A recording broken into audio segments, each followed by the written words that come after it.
Craig has been a longtime resident of West Bend. He went through the schools here, graduated from East High School, and has a business here. He's been mayor since 2011, so re-elected in 2014, 2017, and I understand Craig has a decision to make near the end of this year.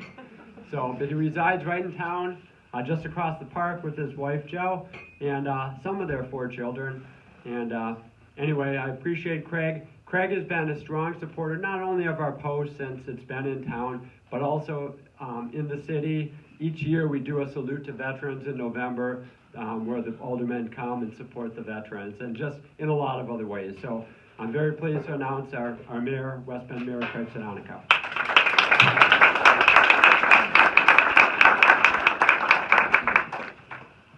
Thank you, Commander Williams, and good evening, everyone. On behalf of, you guys can hear me in the back? On behalf of my family, myself, my wife Jo, the city staff at City Hall is very aware that I'm speaking here tonight. All of us collectively are very thankful and proud for the invitation, and I truly am honored. Bart mentioned I'm kind of mayor for fun, and I have a regular job. And in that role, I get together monthly with some other business owners, and we talk business stuff, and we cry on each other's shoulders once in a while. And we have speakers come in. And one of the recent speakers was educating us a little on some do's and don'ts if you're public speaking in front of a group. And one of the things that I'm supposed to do is get the crowd active, so no one's sleeping in the back. Get you up, stand up, do jumping jacks or something to get you engaged. So I'd like you, if you could, please just all give a round of applause, and I'll tell you why in a second. If you could, everybody just clap for a couple of seconds.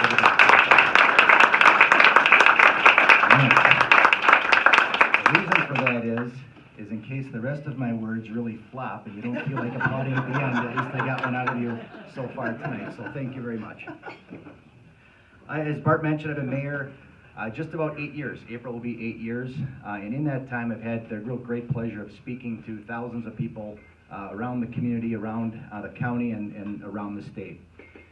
And typically, the message that I wind up trying to communicate comes down to one of 3 things, or sometimes all 3 things. I talk about leadership. I try to challenge others to be strong leaders. I try to motivate people to be the best that they can be, and often I try to inspire others to do great things. And that works really well for most groups. Most groups, but not this one. And the challenge I had in the last couple of months of what I was going to speak about tonight was, how do I lead a bunch of great leaders?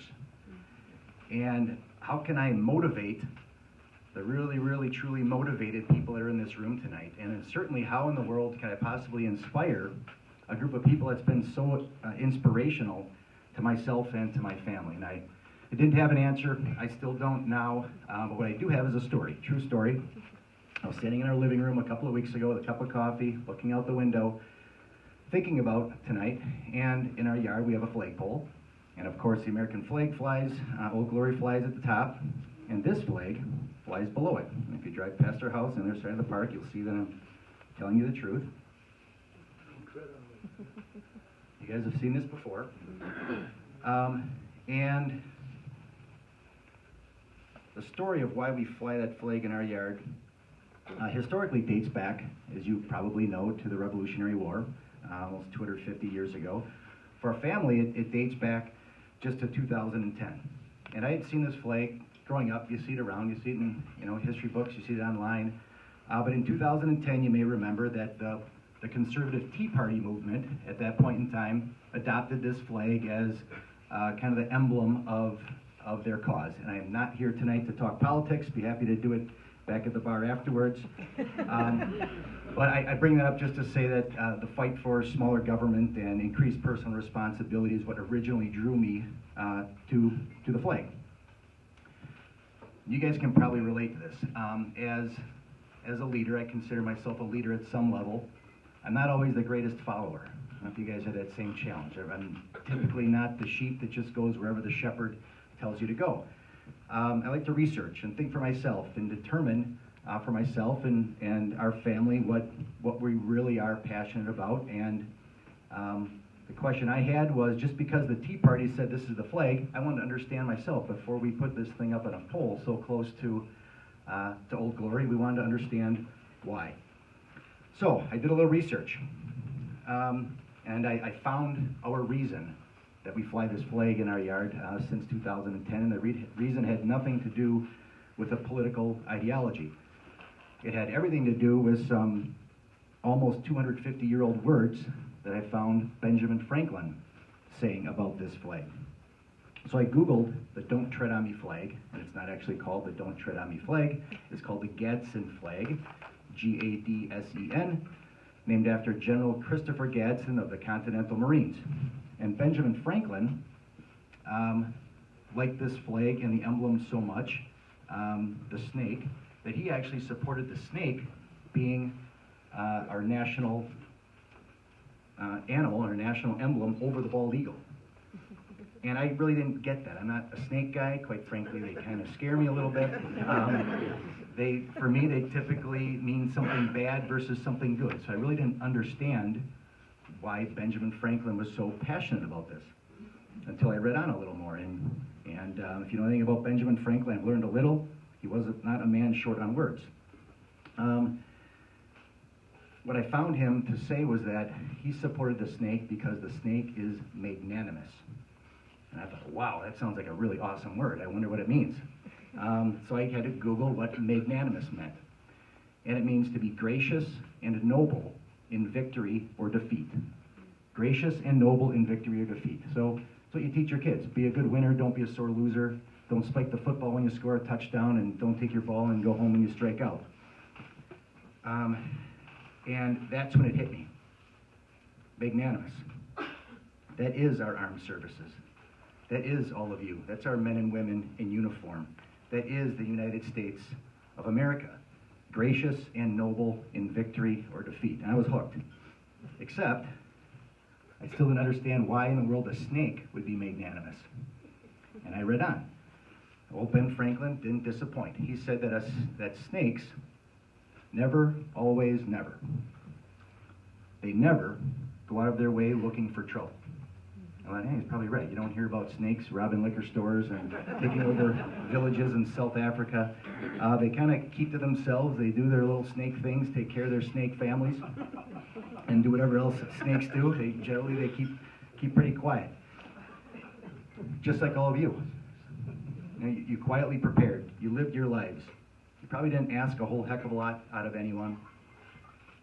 And you quietly got ready for the day that your name was called. And when it was, you stood up. You didn't go out looking for trouble. You served our country. Never go out looking for trouble. Snakes always give a warning when their principles are being challenged. Right? A rattlesnake will rattle its tail and say you've gone far enough, and a cobra flares its neck out and dances around. They give a warning. Again, like all of you, like our armed services. The United States fights like hell to stay out of war, to avoid it at all costs. We give our foes 1, 2, 3, sometimes 4, 5, 6 opportunities to change their ways. We shake our tails in an effort to avoid conflict.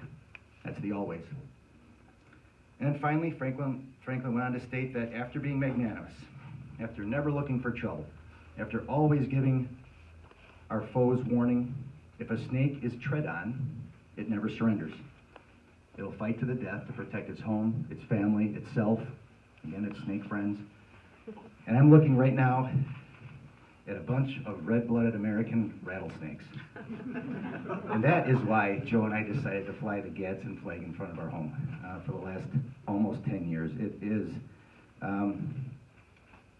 It's because of you, and it's because of those who came before you, and it's because of the friends that served with you, and it's because of the people that will come after you. So, thank you very much once again. Incidentally, I wear a bracelet on my arm since 2010. It says magnanimous, never, always, never. That is my daily reminder to try to be magnanimous.